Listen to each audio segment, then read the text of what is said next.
Hi guys, Spheres here, back with some more Forza Horizon 3. Today we're testing out the Lamborghini Sesto Elemento in S2 class. This is a very good car, I'd recommend you to get it, but it is very expensive at this point in time. We are against a bunch of cars that are fast in a straight line, but the drivers of them do not know how to corner at all, which is typical for a Forza Horizon lobby. And here we go off to the classic Forza messy start with a ton of contact and no clean racing, horns blaring, and getting rear-ended by a Ferrari and nudged by a 650. Ferrari tried to take me wide there, but he got hit by me because I got hit by the McLaren. The MC12 hogs the inside line, which won't benefit him that much, considering this is a hard apex right here, and we get passed over the head by a GTR. Now that's a corner bomber for you, huh? Let me rewind that real quick. Because of classic online Forza Horizon 3 lobbies, that offers a lot of meme potential for such incidents as this one. See you in the 69th Shadow Realm, Mr. GTR. This is just an everyday occurrence in the meme-filled lobbies of Forza Horizon 3. Nothing to see here. Here we go, hitting the apex perfectly, passing the MC12 and 650 perfectly on the inside. However, there's a long straightaway here, and the Sesto doesn't really have a top speed.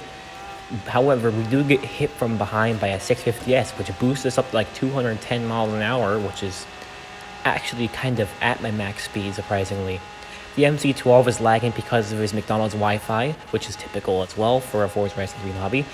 And things get a little Peggy 18 up here in the chicane, where I ram the 650 stupidly hard from the rear, losing my skill chain. Haha, funny joke. They both go really dirty in the outside line there, so I can take them easily on the inside and nail the next apex. However, here's a nice twisty section, so they will absolutely suck at this as well, because the Sesto has a really good handling in S2 class. It is one of the best handling cars. In fact, it is the best handling car on the Goliath, I think, to be honest, and I think it rules the leaderboards. Here we go in a nice straight section, almost kissing a tree there a little bit.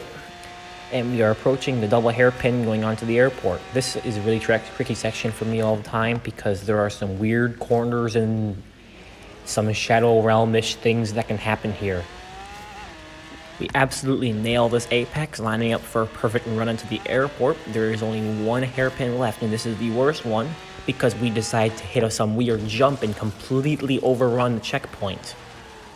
However, we do get a decent cutback, but because of the Sesto's top speed, we won't really get that much of a speed gain. In fact, we'll hit our max speed earlier, so I'm not sure if it'll really benefit us, to be honest. However, the 458 with his 1200 bhp comes up flying beside us, and he goes straight for the win. I mean, it's completely fine by me. He's a fair racer at least, and we get a nice second place finish. Next race, we are on one of my least favorite street races, for good reason, Cuba Valley Lake Loop, which goes along a road that has a lot of rocks, and if you don't have a good handling car, you might hit them and just have your race go completely downhill, no pun intended. We are against the same lobby of people. Let's see how this goes this time. So there's a Mustang in first place. That's how you know it's going to go well. We get tapped lightly by a 650S, a little contact there. They all go wide. I stick to my apex on the inside. We get nudged by a MC12, but I'm going to do what's called a pro gamer move and go through the trees, and you already know what's going to happen now. Ram him from behind and take the inside because he was an absolute douchebag, so we're doing the same thing back to him because that's how Forza works. And we've reclaimed our 4th position spot, headed up to 2nd, maybe 3rd or whatever, and you miss a car. And here is the treacherous part of this track. On the right side, there is absolutely nothing, so you could fall completely down the mountain. On the left, there is a bunch of rocks. So you need to stay like right in the middle, and there are also trees that you could hit, which makes this all the worse. Not to mention it's at nighttime, so you can't see crap. We have already passed 3rd place and up to 2nd because someone hit a tree, like I just said earlier. Take a nice wide route here and go for the outside, which will benefit us in the next corner, but the Ferrari 458 pulls away because of his superior speed. But there are more tight sections up here, so we can actually take him if we take him pretty good. And we just barely grabbed the inside, going really wide there. I think he hit a car there a little bit. And we are in front of the 458 now, barely missing 2 traffic cars. And up here is the straight line up to the final straight. This will be a really close race here because of his superior straight line speed if he can pass me. Coming up here to the straight line, I just barely graze a guardrail, and I somehow start pulling away from him. But I'm a nice guy, so I let him pass me.